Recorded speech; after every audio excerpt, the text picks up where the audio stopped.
remember to keep in mind to focus on you until the focus is you. Welcome back to the Mind Composition. My name is Brian Blair. I am your host for today's episode, and we are going to be talking about yourself. Also today, I'm in a different location. I am outside of my room. I'm actually far from my room. I'm on the back roads at a beautiful location known as the Cheese Factory in Marin County. It has a small pond in the middle of it, and it overlooks some beautiful hills. And it's not too far from the beach. It's also not too far from Nevada, but it's a good area to record in peace and quiet, away from people and away from noise. So here we are today. But the topic I want to talk about is you and yourself and what you're doing with yourself and how you're treating yourself. So I have a story to tell. It's going to correlate to what I'm talking about, but bear with me as I piece it together.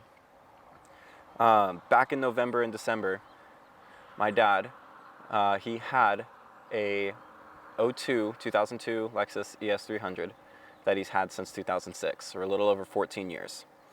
And for those of you who don't know my dad, he works very hard.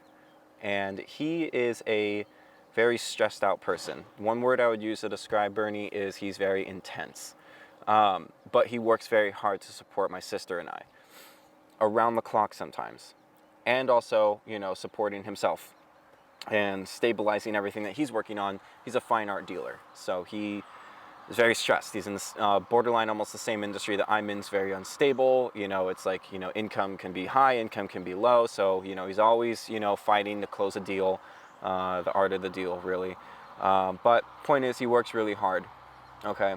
And my dad sometimes doesn't believe in treating himself to things. So me, his fiance, and my sister wanted to change that a little bit. So after I bought my car, the Lexus IS, in October, he was inspired by it and was like, oh, beautiful car, I need a new one. His car, the '02 Lexus that he had 300,000 miles on it. It was borderline breaking down. He needed a lot of work done to it. So I was like, okay, we'll go into the showroom floor, go look at it. And he's went in there a few times and he calls me very excited. He's like, oh, Brian, look, I found this 2021 ES250 in the midnight blue color with a caramel interior. It's a gorgeous car right off the showroom floor. It has like 10 miles on it. And I'm like, great, buy it. I can't afford it. I'm like, what? Just we'll figure out a way for you to afford it. Treat yourself. Your car's gonna break down. Like, you haven't had a new car in 14 years. This is not, like, come on. Treat yourself, man. So his fiance pulls some strings. Lexus of Marin and the bank pulls some strings, and they find a way for him to afford the car and for him to finance it. And I was happy that he got the car until he said one thing to me: I don't deserve it. And I almost slapped him in the face. I'm like, for all the hard work that you do for me, Shakira, my sister, and you and Jana and everybody, how dare you say you don't deserve this car? You need to treat yourself. You need to understand that, you are loved and you're supported, and you need to treat yourself. So why would you say you don't deserve it? Oh, well, it's too nice. It's too good to be true. Great. Guess what? It's life. It's happening. Let it happen. So, after talking to him about that, I was like, you deserve the car. You deserve a brand new 2021 Lexus, brand new off the showroom floor. You deserve it. You've worked hard. So he traded in his '02, and he walked out that day with a rare midnight blue color, a caramel interior, almost looks like a Bentley on the inside. And I just remember the look on his face. He was super happy, and he loves the car, and he's happy now, and he treated himself. And Jana made it happen, his fiance. The Lexus of Marin and the banks came together, and they all worked together to make it happen. And I was like, good, you deserve it. You work really hard. You need to treat yourself. You need to focus on you until the focus is you. So all these years, all the hard work you've done, where you focused on you focused on your kids, you focused on pulling everything together to make sure that there's a roof over our heads, all that kind of stuff, right? Now the focus is you. Now you are treated and rewarded and recognized for all the hard work he's recognized every day for the hard work that he does. My God, all of us. But more importantly, he was like, I was like, you need to accept this. Like, you need to, The focus is now on you, all right? So that opened my eyes a lot to more or less treating yourself with a lot of love and a lot of care and rewarding yourself in the long run. So another story is, like, we get so caught up sometimes in chasing things that aren't going to benefit us, chasing the golden carrot, chasing materials, chasing status, chasing what society thinks is normal, which is usually not normal. And we start to change ourselves, and we start to not love ourselves because we're changing. See, if you become friends with somebody and 2 years later you change and morph into a completely different person because of your environment, because of, you're trying to be someone that you're not, you're going to lose the friend that you met 2 years ago. You're going to lose that friend because they became friends with you because of who you were then, and they see potential, they see the growth in you, to grow more into who you are, not to completely change who you are. You're not going to be friends with that person if you're going to change who you are. And growing up, I'm a living example of this, okay? Growing up, I was always bullied. Middle school, high school, sometimes even college, life, gotten used to it. I frankly do not care. But the point is when I was younger, I was trying to fit in, all right? And that's where I flawed. Now, I don't give a shit. I really don't.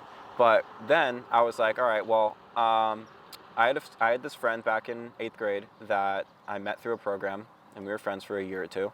And then as soon as we hit high school together, and we were very tight. We were like brothers. We went to events together. We went to amusement parks together. We were young, having fun, that kind of stuff, right? And then as soon as we hit high school, he gets in with that crowd. I think you guys know what I mean. And he just immediately just turns on me and starts, treating me like everybody else did. Didn't give a shit about anything that we went through before. And it was almost like it's almost like we were never friends. And it's almost like he just completely changed into somebody else, and I didn't know who he was. And I was like, okay, well, you know what? Fine, whatever. But I was like, well, I want to fit in. I'm tired of being the one left out. Every single time, I'm always the one usually left out. And that was then, But like, I was like, okay, well, I need to fit in. I need to be like this kid. I need to, fit in with the popular kids. I need to do the popular things. I need to have the status and the golden carrot and all that kind of stuff. Like the shiny objects. People love shiny objects nowadays, right? So I started trying to change my personality. I tried to talk better. I tried to walk better. I tried to dress better, that kind of stuff. Just to, not for myself, but just to please somebody else, to fit in. So that, maybe if I do this, maybe they'll like me. Maybe they'll accept me. And maybe I can get invited to that party. Or maybe I can hang out with these kids or do that. And unfortunately, baseball, was one of those things too. Now, I grew up playing baseball my whole life in Little League and in Babe Ruth, which is like the community baseball team for Marin County and, different counties around. But like, in high school, more specifically, I was like, okay, well, to fit in, I need to be like what other kids are doing. I need to go chase, sports. I need to be going to these parties. I need to do drugs or alcohol, that kind of stuff, right? So I was like, all right, well, let's start with square one. Let's start with sports. I'll go for the baseball team. I'll go try out. And fun fact, I actually got cut twice. And that never worked out. And then it just made me look worse. It made me look like more of an idiot. So, and then the bullying got worse. So I was like, okay, well, that didn't work. In fact, that actually made things a lot worse. Now I'm deeper in the hole. Now I need to really figure out a plan to fit in better. And then I would just try to almost force myself, to hang out with these kids. Like, they'd be gathered up in the middle of the campus. I would just walk up like some bozo and just be like, yo, what's good? What are we talking about? And everyone would just look at me like I'm crazy. And I'm like, yep, here we go. So, again, trying to chase that status, trying to just fit in. You're forcing it. You eventually end up forcing it that you just can't even recognize yourself anymore. So there was a point when I was younger that I was like, I couldn't even recognize who I was. And it ultimately led me down a really bad path where I made some really bad decisions to my family, to friends, and to myself. And it was just a nightmare because I lost touch of who I was. I was not grounded in who I was with myself. I drifted from the Lord. I did some, stupid things. We all messed up. That's fine. But my case was like a lot. And nobody knows about it that much too, which is great. you know, because that's kind of stuff that, you know, you want to keep to yourself for the most part, unless it becomes life-threatening. But, you know, the point is I tried to chase something that wasn't me, and it brought me away from me. And it caused me to lash out in ways that was not me. And some of my friends back then noticed it, and they're like, "What's going on with you, dude? Like, you're really different." So when somebody really starts to catch you on that, you start to wake up, at least a little bit. For me, I did not wake up, not the first time, but over time, I started to really grow to myself. And one of the things that really made me grow to myself was when I picked up the camera. So I picked up the camera and started shooting in 2016, thanks to an old friend who went through a breakup that forced me to go to the city with him and shoot photos. And I was like, yeah, not for me. I don't like cameras. I don't want to do this. But over time, I was like, all right, maybe I can get used to shooting this. And I started to go out alone and started shooting alone and growing that way, right? It allowed me to kind of get an outlet to really find who I was more and be more creative. See, back then I thought I was like, oh, I'm going to be this big mathematical engineer, whatever, you know, that type of person, right? And I was told that, you know, by family and friends, you're going to be this, all right? But I never really, you know, told myself truly. You know, I thought I was going to do it, but I never really told myself like, oh, I'm going to do this. I'm going to go chase it, right? And then when I picked up the camera, just something clicked. And I was like, okay, you know what? I'm getting more pleasure, more support, more happy feelings shooting and creating than I would ever be doing being an engineer or being a mathematician or something like that, or being one of the STEM majors. So I was like, you know what? This is helping me bring me back to myself. So that around that time is when the bullying stopped, and when I started to really just narrow the circle down to only a few friends. In fact, only a couple, specifically 2. And it was a huge growth point in my life. And usually, you know, we have those back, you know, when you're 16, 17 years old, you usually hit something in your life that, you know, allows you to grow a lot bigger. But, you know, photography and creativity for me was one thing that allowed me to really just have an outlet to express myself. So I was like, okay, well, if I need to express myself, I need to have myself. So I need to focus on myself so I have something to express. You know, I can't express a blank page. And when you're caught chasing, you know, those statuses, you're gonna be a blank page because you don't know who you are. See, chasing someone else, chasing something else, chasing all these things that are always going to keep evolving and changing. You know, things are so different 10 years ago than what they are now. They're even different 2 years ago than what they are now. You're always going to have to change and conform. You're always going to have to, you know, keep morphing yourself and trying to fit in more because everything's changing. So you're going to be on this unstable, erratic path of self-identity crisis because you can't settle on one thing because it's always changing, and then you just don't have yourself anymore. You're all reliant on your friends that think they know you're all reliant on your friends that think they know everything, and they think they know what's cool, and you just relied on that status symbol. So you really don't have anything going for you, and if they all disappeared, you would have nothing because you don't know who you are because you spent the last 5 years chasing something that wasn't you. So focusing on you and understanding who you are grounded first is better, because now let's say you grounded yourself first. Let's say you focused on yourself and now you know who you are. It's fine to be around those types of people. But if you're trying to chase them just to fit in with them, then that's where you're going to start to run into problems like I did.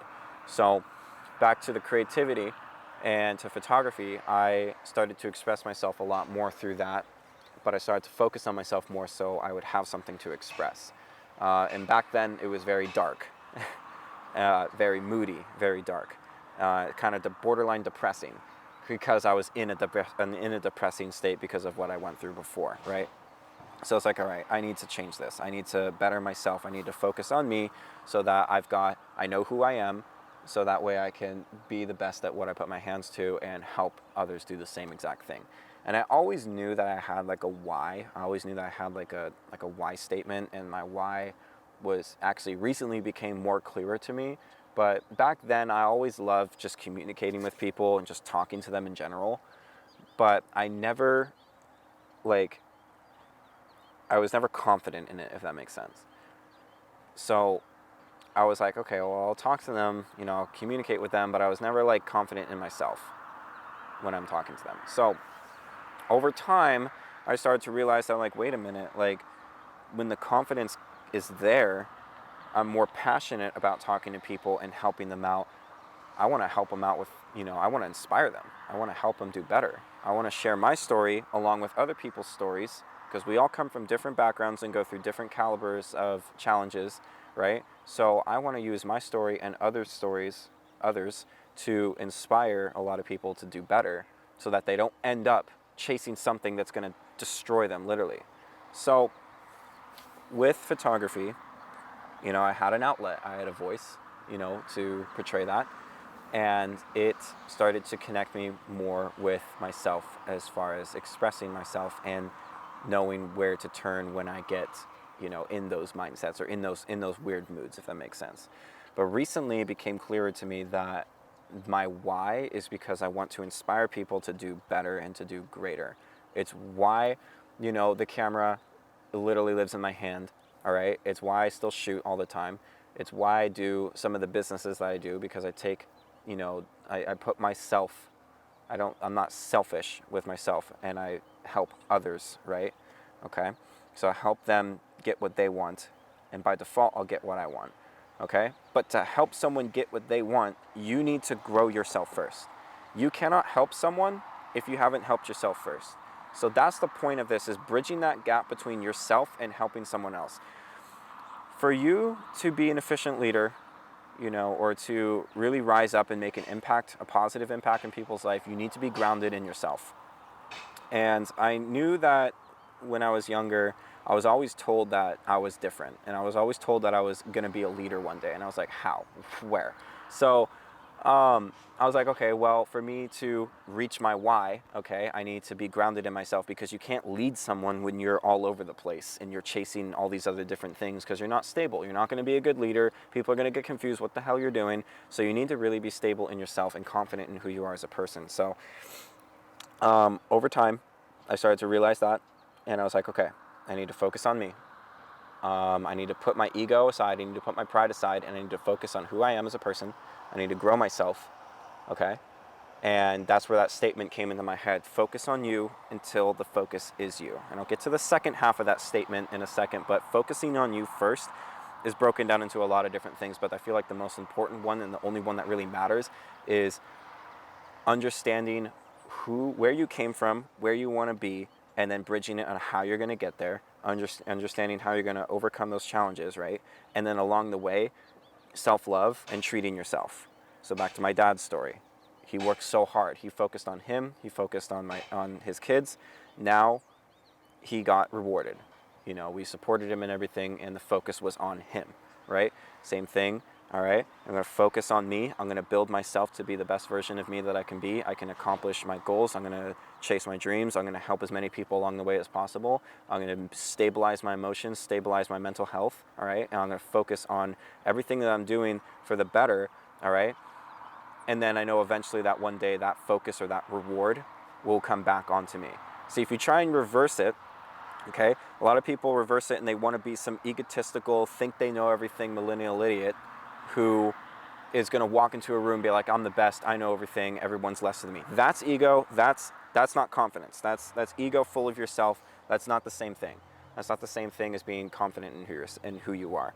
So usually, confident people, I don't know if maybe some people have noticed this. I have, for sure. But if you walk into a room, usually the most confident people, there's a difference between confidence and outgoing.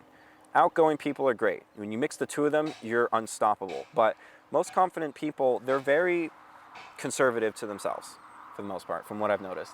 And not in like an insecure way, but like, it's like when somebody is lashing out in like verbally and talking a lot, as far as, maybe they could be getting into some sort of like verbal fight or whatever, and that person just keeps mouthing off. Usually that's the person that's very insecure, and they're trying to cover that up with, speaking louder, speaking more vile, that kind of stuff, right? But the person who's confident is more laid back, reserved, and kind of just knows when to speak. It's intellectual, and it's actually a very interesting topic to study too. But that's confidence, is when you know when to do things, okay? And you're not just a loose fire hose spraying out there thinking that you're, hot shit, really. And then you let pride get in, okay? Pride, it literally comes before the fall. It's in the Bible too, literally. You exalt yourself, you're going to be humbled. So you're going to hit a wall if you think you're hot shit. Trust me, I've done that before. We've all done that. We've all thought we're it, and something hits you and then you just be like, okay, all right, I'm not going to do that again. I'm not going to put myself higher than anybody else. Everybody's all the same. We all come from different backgrounds, but you should never put someone below you or higher than you.